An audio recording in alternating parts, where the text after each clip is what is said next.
Welcome to Beyond the Lens, which is a interviewing series all to do with music. It's going to be interviewing artists, interviewing DJs, producers, managers, people in the music space. So then I can have conversations, get to know people, and so can you. So yeah. Woo! Insert claps from studio audience. Oh my god. Is that? Wow. No Shit, he way. has an afro now. Oh my god. Where are his waves? I hope he's okay. Damn. Hello, people. My name is Uyi. I'm an artist from Birmingham. I'm a sad boy. I make introspective songs for cool people. That's all. This is the second time around doing this. Unfortunately. Unfortunately. Yeah. Yes, before we didn't have these. Well, No. I didn't have this. You No. didn't have that. Thank you to Michael Who. Michael who? Yeah. Thank you very much. So we're at Minima Cafe today, and Yes, sir. we're just gonna get straight into it. Taking it all the way back to the beginning. Oh my goodness. Yeah. Can you tell me about your childhood and how that might have shaped you as a person and as an artist? Absolutely. Back to the start, man. Damn. Where do I begin? I'd say that Birmingham. Well, we'll start in Birmingham, even though but we'll start in Birmingham. I think Birmingham gives a certain energy that I need to write to, if that makes sense. I've lived in London, and as you said, like I lived in Ghana when I was a kid, and I've done a little bit of traveling, and there's not really anywhere like Rome in terms of This is true. in terms of the kinds of people that you meet, the kind of perspective that they have, and ultimately the journeys that they've all kind of been on. There's so many artists and so many just people in the city that have influenced me and helped me and impacted me in incredible ways that I just haven't really had anywhere else, and that's something that's really important, and I don't think I'd be the musician I am today if I didn't live in Brum, to be honest. Yeah. And there's a certain kind of resourcefulness, and there's a certain kind of resourcefulness. I don't know, resilience, the ability to seize an opportunity and stuff. So many of our artists often move to London, and again, being in London and being in the center, and having access and being surrounded by so many creatives is great. But for me and the kind of music that I make, ultimately, I need real life. One thing about Ghana that I remember from being a child and being that's music related kind of thing is that I listened to Diamonds from Sierra Leone. That was like the first rap song I ever heard, and the first music video that I ever watched. And consciously, I guess. But anyway, the first video that I really saw that sparked something in me, because I remember watching that even at 7 years old, 8 years old, and being like, what? I'm you know what I'm saying? I was interested, the black and white, the whole thing really was, I don't know, it really imprinted on me. So that's something I can say about Ghana that's beautiful. And at the same time, the same way for Birmingham, without Birmingham, I wouldn't have fallen in love with rap anyway, because the city, the city has a certain energy to it that lends itself to rap, to be honest, and to real events, and just trying to find stuff that resonated, and that's kind of how I ended up with rap. So that's something that's really important to me about Brum. I think Birmingham has given me a perseverance to be able to sort of move forward with music and stuff that I don't think I would necessarily have made the same way if I lived somewhere else, kind of thing. I spent a year in London for university, and although from a music perspective, it was really exciting to be around so much and to be involved and have this kind of instant access to people. As far as the kind of interactions that I have that fuel my music, I only really find it in Birmingham. So then, through Birmingham being somewhere that you would have it kind of built your music. Was like, did you listen to a lot of music when you were growing up as well? What sort of artists kind of did you listen to? Yeah, absolutely. You know, again, throwing back, but like living in Ghana, a lot of the music that I listened to was a lot of the music my mom listened to. So the bulk majority of it was like I listened to a lot of Sade, I listened to a lot of Luther Vandross. Yeah, I was a very R&B lover boy, like growing up. Esque, kind of. And then I sort of got to sort of like secondary school maybe, and then I kind of discovered rap, and then that was kind of over. Who are like your three favorite artists at the moment, like right now? I mean, to be fair, I have actually.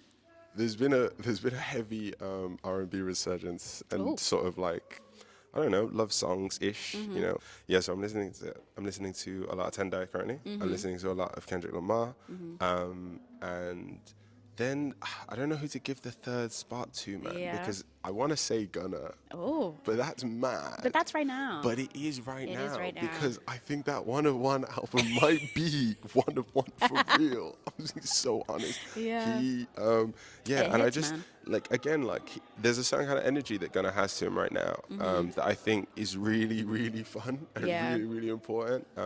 And my music, like sort of my music listening, and also like in terms of like the music I'm making and stuff, like I'm very much trying to push my boat out, and I'm very much trying to explore and understand like different things.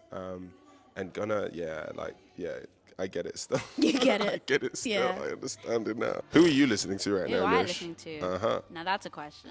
Oh, yeah. Been waiting to talk about this. If you can't tell, If you Nush can't loves tell. music. Yes. Yeah. I've literally written this down. My top three at the moment are Dylan Sinclair, Nice. Leon Thomas, Nice. and Black Odyssey. Fair enough. I'm We a know very, about Black Odyssey. Yes. I'm a very R&B coded girly, and all of that is pretty much R&B. But I branch out. I do. Okay. I do. Okay. All right. Yeah. Nobody said. I do. Huh? Nobody said anything. Well, okay. So I branch out, but to my core, I'm an R&B girl. What was it that first drew you in about music? How did that turn into making music? I spoke about this on Brum Radio as well. Yeah. So this is I don't want this to stick, but like High School Musical and Camp Rock, big Disney fan, man. Big Disney fan. It's important. And Camp Rock, look, man, all I know is those lot were writing songs, and I thought it was the coolest thing ever. And so I do remember like around that time, like starting to write like lyrics and starting to try and do something. You know, I didn't really know what that was anyway. And yeah, so I'd say like maybe from like 10 or 11, I'd been like just sort of messing with the idea of like, oh, let me write a song, let me write some lyrics, whatever. And you know, to be honest, I didn't even record anything. Like I actually was just like, I used to have like a songbook, and I just write like loose bits of paper, and then just store them and sort of keep moving. And that sort of habit like followed me into school, and then, as I said, like I kind of dropped it when, you know, I started, I don't know, doing other stuff, and then when I came back to rap, or like when I like sort of found rap, I adopted that same like strategy basically. So then I started writing again, and then like I'm writing like 16 bars to like random beats, random songs, a lot of like I wrote to like When I'm Gone by Eminem. I wrote a verse to like Written in the Stars by Tiny Temper. Wow. Because again, like at my core, like I still love a dramatic chorus. Like even now, like I'm still like, you know, and I feel like Eric Turner with this whole like a million miles away. Yeah. Crazy, man. It was like Facts. made for my brain. I don't know. So like, yeah, I had to write to that. And then I sort of like, that was kind of it. Like I just started writing to different things. Yeah. I did like music at GCSE, and at A-level, I did music tech at A-level before I stopped doing A-levels. Yeah. But, you know, like I sort of always chose music. And it was like, as much as I hate practicing and as much as I hate, you know, like the routine and the stuff around it, I really love the piano. Yeah. And so like that was another big thing for me, growing up, and trying to play and never having the concentration or the energy or the money or whatever to actually take that seriously. But I did really like the piano. So again, like in music, that would be me. I'd be like fucking about with like chords and stuff, and I'd be like Yeah. singing, and I'd be making these songs, and then they just kind of fade off, and I just carry on. How does that now come to you having your typical process of writing a song now? I go through like phases of writing essentially. So I'll make an amount of songs until like I don't have the inspiration or there's nothing to draw from or something. Yeah. I still try, but like in terms of like finishing songs and having songs that I'm happy with and that kind of thing, like it's still very much the same process as it was before, where like there has to be some sort of inspiration or trigger or link to something. In order for me to write anything. And that comes at random times, unfortunately, as much as I'd like to, wake up every day and just make a song I'm happy with. I guess that's more of a natural process, though, to have, which is, it depends on who you are as a person. Yeah, It can for result sure. in For sure. good music. And don't like get it twisted. It's very much, I'm still trying to write every day and I still try to write something or make something. But like, yeah, ultimately, like the things that I end up loving the most or whatever, are very much things that like, came randomly. Yeah. So then jumping into being an artist in Birmingham, how would you say you would describe the music and creative scene here? Alive. Alive. Alive. It is Finally alive. Yeah. Cooking, booming, business, working is good. Is good. It is. It's good. I think Brum is in a really unique space now where before, again, as I said, like a lot of artists move to London because there's more accessibility and there's more opportunities and all of that kind of thing. Sometimes we struggle creatively because a lot of our best talent and a lot of our, sort of like brightest will move to London in order to get better opportunities and to, again, get what they deserve, which is fair, right? Yeah. But what it's done to the city is it's left for a long time it left a kind of big hole in that there was no generational sort of like gift, like, do you know what I mean? It didn't trickle down very well. So I remember in for my gen and the gen just before me, like there was a lot of times where there are no open mic nights, there are no live music events. A lot of the venues aren't playing ball in terms of, oh yeah, let's go let some kids like do a thing, do you know what I mean? Yeah. And it takes time for that to correct. So now the people that have put their time and effort into that scene at that time are now in positions in which they can say, oh yeah, no, you are allowed to do this. We are doing this, The emergence of Digbirth, the emergence of a lot of these jewelry quarter clubs, and just these spaces in which like artists are and creatives ultimately are actually encouraged to do what they're like, do you know what I mean? What they want to do and what they're sort of made to do. And because of that now, it feels like for the first time there's a scene, there's a lot of us, there's a lot of people doing stuff, there's a lot of events happening, there's a lot more musicians, everybody's dropping and people are collaborating and because again Brum sort of has a bad rep for that in terms of the the cliquey nature of it all and the walls that are up and blah blah blah blah blah blah, but like it feels like it's opening up and it's expanding. Yeah, it's a beautiful thing, So yeah, that's what I'd say.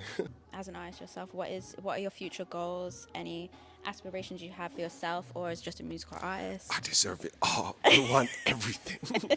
All of it. No, I don't know. My goal currently is to get out of my own way, if I'm honest. Okay, yeah. My goal currently is to get out of my own way and to try and go back to when I had really simplified processes in terms of making music, because that's changed over the time.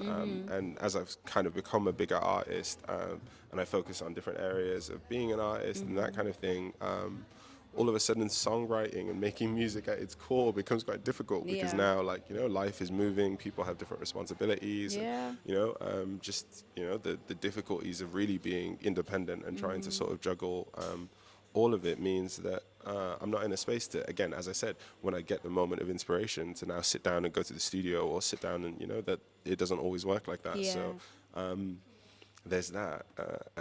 And then the second part of sort of getting out of my own way is that I just have songs on my hard drive. I have so many songs on my hard drive. I'm forgetting what songs are called, and like people are saying like, "Yo, do you remember we still have this from?" Like, and the answer is, Yeah. it's on my hard drive somewhere. Yeah. And, you know, I think so many artists have that. and yeah, so I'm trying to get out my own way. And there are songs that I think I quote unquote wasn't happy with, or wasn't, you know, weren't finished in my eyes, that I still sort of pushed through and uploaded regardless, Yeah. and the feedback is incredible, you know. And so I'm sort of torn between this thing of like, am I being too much of a like perfectionist in terms of like, you know, doing stuff, or is it already at, you know, a level in which like I should be happy with what I'm doing, kind of thing. Yeah. But again, it's like the curse of the artist, really, or the creative, Yeah. or someone who's making anything, to be honest, whether it's a business, whether it's, you know, It's true. like a clothing company, whatever, you know, ultimately, like, sometimes we should get out of our own ways Yeah. in terms of our own ideas. And just do the and thing. just do the thing, Just you do the know? thing. Make something, feel something, do anything. You know, it's wonderful. Yes. It's wonderful. So with that, do you have any upcoming projects that you're working on, or anything Yeah. you want to tell the people about? Oh my goodness. Stream warning signs. No, I Yes. don't know. No, Yes. I'm currently working on a project around time. I don't know whether anybody's clocked, but a lot of my releases have been sort of in that ilk and in that sort of like realm of like, damn, the time is passing. And I think it's just because I'm scared of getting old, or maybe it's because I'm old now, or maybe it's because we're not life gonna do feels that. like I'm old. Yeah. It's really interesting, to be honest. Yeah, so my project that I'm working on is an EP. I've made a lot of songs for it. So there's residuals. You know, I'm doing a lot of collabs. As I said, because this, again, the city's alive now. Yeah. So I've got a lot of collabs that I'm working on. Good. And a lot of things that are, I don't know, that are coming, really. Yeah. But yeah, I've got a new song coming out in March, I believe. I haven't set a date yet. Okay. And yeah, an EP shortly after that. So Okay. yeah, we Very got nice. stuff, man. I've got stuff all the way until technically October. Yeah. If I just get out of my own way. Yeah. You see? Yes. Facts. Okay. It's yeah. Well, that was all of my questions for today. Whoa. So we've done it again. Damn. Down. Do you want to say your Instagram and your Spotify? Oh my God. You can find me at Long Live Uyi on everything, really. And then on Spotify, it's Uyi with a full stop. So that's UYI and a full stop. Not OOEE or whatever people. Honestly, Interesting. the ways that I've heard people say my name, Yeah, I'm sure. insane. Hey, this has been Beyond the Lens, and that's me signing out. Whoa. Yeah. Oh shit. Deuces. Come to one at Minima. The menu is Yes. an incredible microphone. It is. Yeah. Then they make great coffee and Fantastic great shit. matcha.